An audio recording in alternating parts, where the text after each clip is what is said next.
Well, I never met Dr. Miller before I had my first surgery. I was pregnant and had something called placenta accreta, and that means my placenta was growing through my uterus into my bladder, they thought, other organs.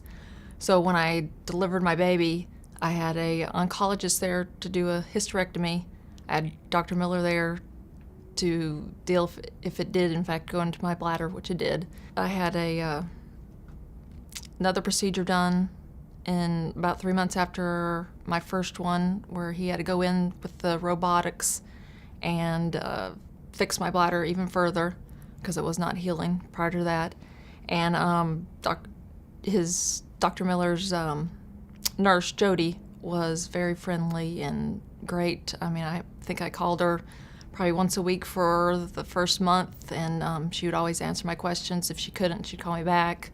And in fact, Dr. Miller called me several times to reassure me that everything was going well. And so, I mean, if I ever have any other problems, I will definitely come back to this practice.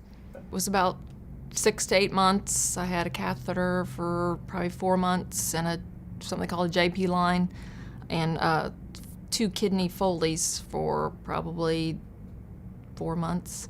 But after the laparoscopic surgery, a month later, I finally got rid of the catheter and the JP line, and I was left with the kidney Foley, because when the placenta went through my bladder, it messed with my left kidney ureter.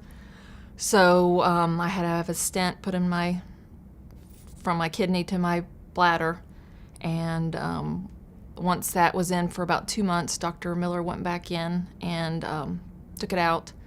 And after that, about 2 months later, I had a nuclear test, and that showed how that kidney was going to be working, because they thought a lot of scar tissue was going to be left and it wasn't going to work fully.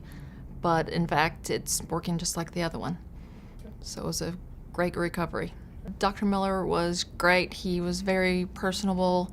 I almost felt like he felt like that I was his sister or a family member. He was great. Always gave you a hug when you came in, asked how you were doing, asked how the family's doing.